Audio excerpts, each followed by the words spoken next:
भारतीय इतनी जल्दी बूढ़े क्यों हो रहे हैं? आजकल आपने देखा होगा कि बहुत कम उम्र के ही लोगों के बाल सफ़ेद हो रहे हैं, दाढ़ी सफ़ेद हो रही है, बाल झड़ रहे हैं, शरीर इतना भारी हो चुका है कि पैदल चलना मुश्किल हो रहा है। सरकार ने 60 वर्ष से अधिक उम्र के लोगों को ही वृद्धावस्था की श्रेणी में रखा था, लेकिन आप देखते होंगे कि आजकल के लोग 60 वर्ष से पहले ही बहुत सारी गंभीर बीमारियां जैसे जोड़ों में दर्द, डायबिटीज, ब्लड प्रेशर और हार्ट अटैक तक की समस्या से जूझ रहे हैं। एक स्टडी में पाया गया कि जापान और स्विट्जरलैंड में रहने वाले लोगों की तुलना में भारतीय तेजी से बूढ़े होते जा रहे हैं। दिन प्रतिदिन व्यक्ति कमज़ोर होता जा रहा है। इसके पीछे कारण क्या है? सबसे पहला कारण है गलत खान पान।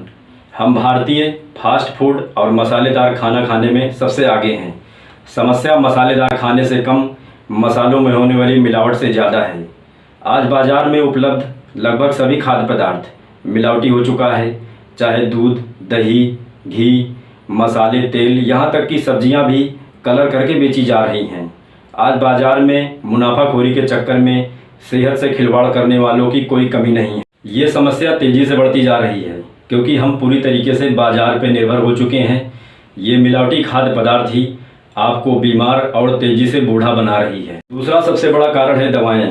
पहले किसी को थकान, सिरदर्द या हल्का सर्दी जुकाम होता था तो थोड़े आराम और कुछ घरेलू उपचार से ही वो ठीक हो जाता था, लेकिन आजकल अगर हल्का सिरदर्द भी होता है तो हम सीधे मेडिकल स्टोर पे पहुंच जाते हैं, यहाँ तक कि डॉक्टर की सलाह भी नहीं लेते हैं। ये पेन किलर दवाएं ही हमारे रोग प्रतिरोधक क्षमता को कमज़ोर कर रही हैं, जिसके कारण बहुत कम उम्र के ही लोगों में बुढ़ापे की निशानियां नज़र आने लगती हैं। इसके बाद तीसरा सबसे बड़ा कारण है स्ट्रेस यानी तनाव। तनाव भी हम भारतीयों पे कुछ ज़्यादा ही हावी है। किसी को कैरियर की चिंता है तो किसी को नौकरी की चिंता है, किसी नौकरी कर रहे व्यक्ति को नौकरी जाने की चिंता है, किसी को शादी की चिंता है तो किसी को शादी हो जाने के बाद गर्लफ्रेंड का क्या होगा ये भी चिंता है।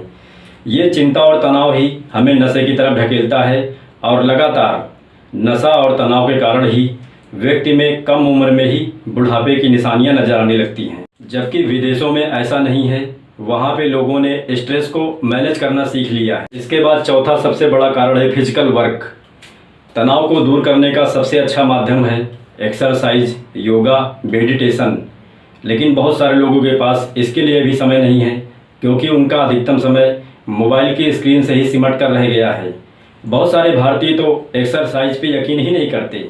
कुछ साल पहले तक जो लोग एक्सरसाइज नहीं भी करते थे फिर भी कुछ ऐसे काम करते थे जैसे साइकिल चलाना, पैदल चलना, लेकिन सुविधाएं बढ़ने से फिजिकल वर्क ना के बराबर रह गया है।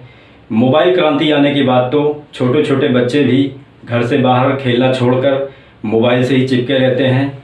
यही आदतें तेज़ी से बुढ़ापे की ओर खींच रही हैं। इसके बाद पांचवा सबसे बड़ा कारण है पॉल्यूशन यानी प्रदूषण। आज हमारे देश में खास तौर से महानगरों में प्रदूषण का स्तर दिन प्रतिदिन बढ़ता जा रहा है, चाहे वायु प्रदूषण हो, जल प्रदूषण हो या ध्वनि प्रदूषण हो। ये प्रदूषण ही हमें शारीरिक और मानसिक रूप से कमज़ोर कर रहा है, जिससे रोग प्रतिरोधक क्षमता कमज़ोर हुई है, जिसके कारण ही कम उम्र में बुढ़ापे की निशानियां दिखने लग जाती। इसके अतिरिक्त कुछ सामान्य कारण भी हैं, जैसे रात में जगना और दिन में सोना, अधिक समय तक एक ही स्थान पर बैठे रहना, अधिक नमक या चीनी का सेवन करना। ये भी कुछ सामान्य कारण हैं जिससे कम उम्र में ही बुढ़ापे की निशानियां दिखने लग जाती हैं। जबकि विदेशों में लोगों ने खाने को मॉड्यूलेट कर लिया है, यानी किस उम्र में कौन से खाने का सिलेक्शन होना चाहिए। जैसे बच्चों और बूढ़ों को अधिक प्रोटीन की आवश्यकता होती है, जिसके बारे में हम आपसे आगे की वीडियोस में बात करेंगे। आज का वीडियो अपने ग्रुप में ज़रूर शेयर करें ताकि लोग इन समस्याओं से सावधान हो सकें। वीडियो को लाइक करें, कमेंट करें और चैनल को सब्सक्राइब भी कर लें ताकि हमारे सभी वीडियोस आप तक आसानी से पहुंच सकें। मिलते हैं अगले वीडियो में, तब तक के लिए जय हिंद।